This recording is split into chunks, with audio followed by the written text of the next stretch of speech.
Assalamualaikum warahmatullahi wabarakatuh. Baiklah, kembali lagi bersama saya Khairatul Ulmi, NIM 19002123 dalam mata kuliah Manajemen Humas Public Relation. Semoga Bapak dan teman-teman semua dalam keadaan sehat walafiat dalam perlindungan Allah Subhanahu wa taala. Jadi dalam ruangan virtual ini saya akan membahas mengenai kegiatan public relation dan syarat menjadi praktisi public relation, sehingga nanti kita bisa menganalisis apakah seseorang yang kita lihat sebagai public relation officer itu layak menjadi praktisi public relation di lembaga tersebut.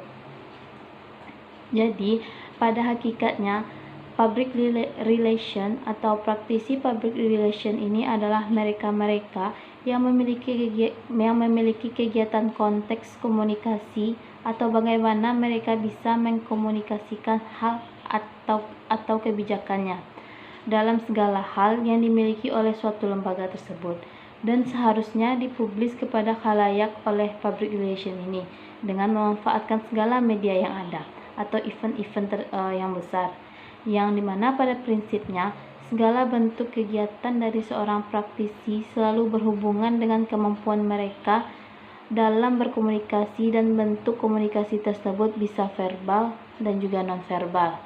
Dan sebagian besar adalah pekerjaan yang mulai dilakukan oleh praktisi public relation ini dalam hal menulis proposal, artikel, progress report, menulis untuk presentasi, dan hal-hal atau kegiatan-kegiatan yang harus disampaikan kepada publik. Apakah bentuknya berita atau mempublish hasil produksi dari suatu lembaga.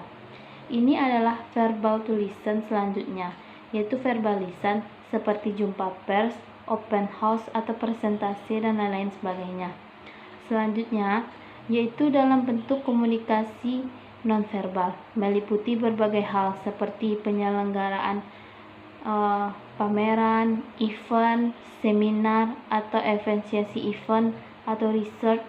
Jadi apakah di dalam lembaga atau di luar lembaga, di tempat umum, atau memang dipilih secara khusus dengan publik khusus dari berbagai lembaga tersebut.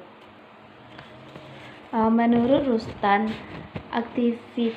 aktivitas utama dari seorang public relation di suatu lembaga itu memiliki minimal 3. Yang pertama, komunikator, di mana public relation officer ini seharusnya memiliki kemampuan untuk menjadi seorang komunikator yang handal, apakah secara langsung ataupun tidak langsung, berkaitan atau berhubungan dengan publik yang dimaksud, dengan memanfaatkan segala media yang ada.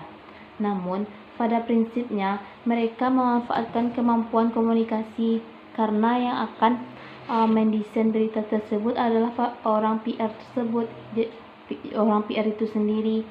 Yang kedua, backup management, di mana seseorang PR-nya lembaga ini harus mensupport berbagai aktivitas yang dimiliki oleh lembaga seperti manajemen promosi, marketing, atau kegiatan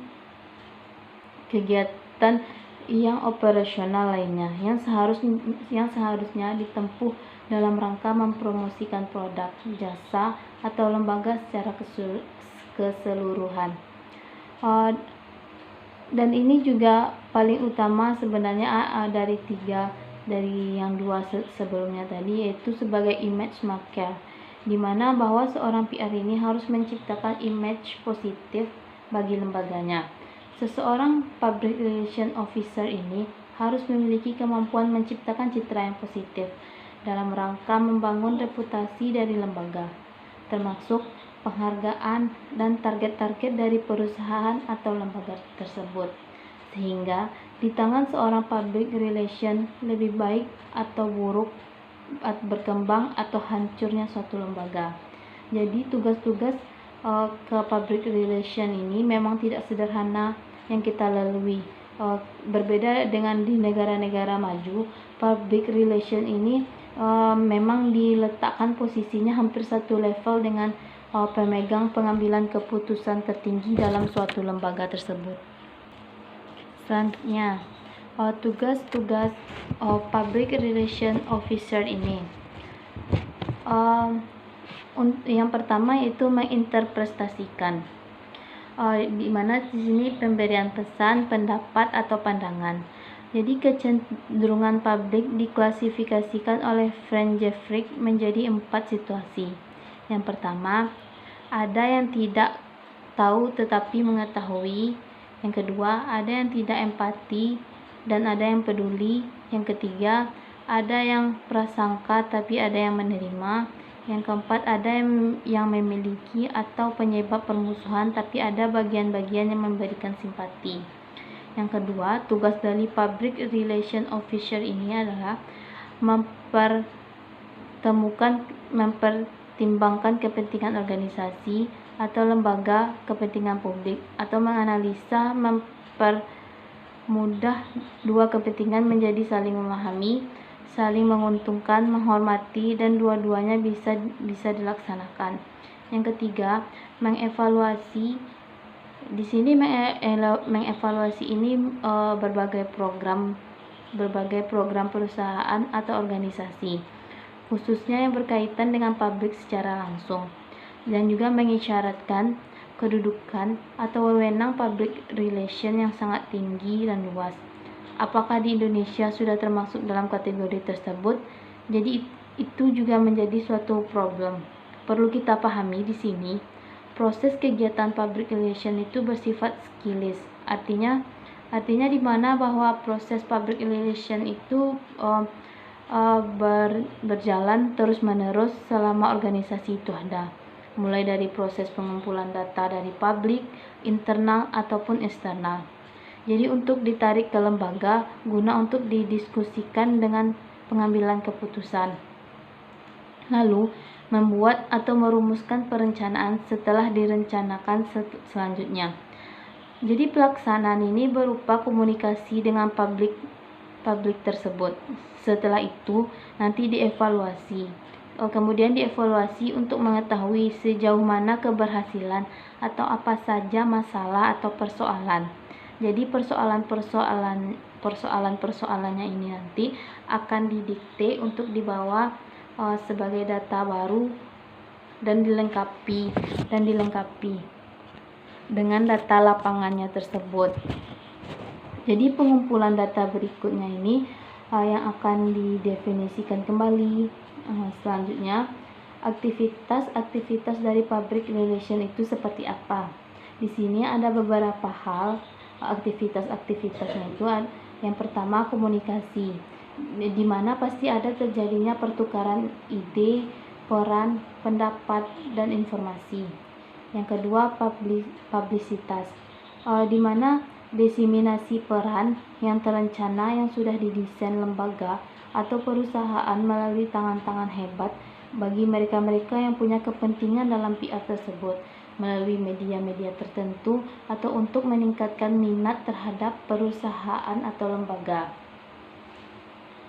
Yang ketiga, promosi, di mana aktivitas yang mengkreasikan atau menstimulasi perusahaan dari publik dan orang-orang yang memang memiliki kepentingan yang menjadi standar dari tujuan dari lembaga tersebut terhadap produknya. Jadi terhadap organisasi dan terhadap kasus yang memang ingin dipublishnya. Yang keempat, agent, di mana dapat dimanfaatkan melalui soft news story. Yang kelima, integrated marketing, di mana pendukung pemasaran dalam tujuannya ini memang beriklan di sebuah organisasi, namun lebih ke membangun image dari sebuah lembaga tersebut.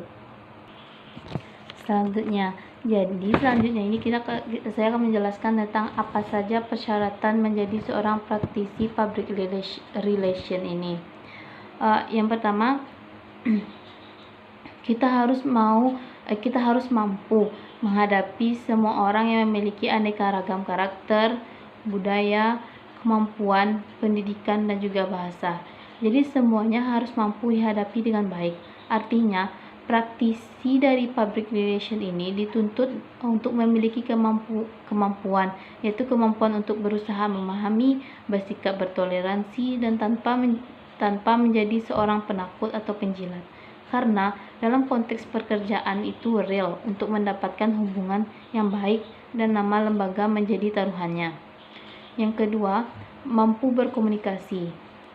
Artinya, ia mampu untuk menjelaskan segala sesuatu dengan jernih, jelas, baik lisan ataupun tulisan. Bahkan bisa menggunakan media-media secara visual seperti gambar, video, foto, dan lain-lain. Apalagi aplikasi media sosial seperti pada zaman sekarang ini. Yang ketiga, pandai mengkoordinasikan segala hal, menuntut satu kemampuan ekstra dan perencanaan yang prima. Jadi praktisi public relation ini adalah seorang yang pelamar yang handal. Yang keempat, memiliki integritas personal yang tinggi, baik di dalam organisasi maupun dalam kehidupan sehari-hari. Karena memiliki integritas personal itu adalah suatu faktor bawaan. Yang kelima, memiliki inovasi.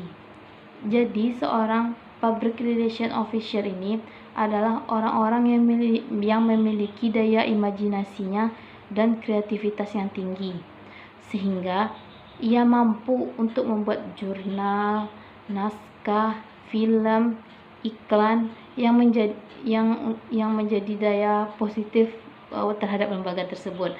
Dan dalam hal ini public relation memang dituntut menjadi seseorang yang serba tahu dan bisa dekat dengan kalangan manapun. Selanjutnya, seorang public relation officer ini harus mampu melakukan penelitian, mengevaluasi hasil dari suatu kondisi yang berkaitan dengan nama baik dalam suatu lembaga, di mana kemudian didesain menjadi keputusan-keputusan yang bijak. Baiklah, sekian hasil analisis terhadap mata kuliah manajemen humas tentang kegiatan dalam proses mengenal kegiatan public relation dan syarat menjadi praktisi public relation. Baiklah, jika ada salah kata mohon dimaafkan. Saya akhiri dengan wabillahi taufik wal hidayah. Assalamualaikum warahmatullahi wabarakatuh.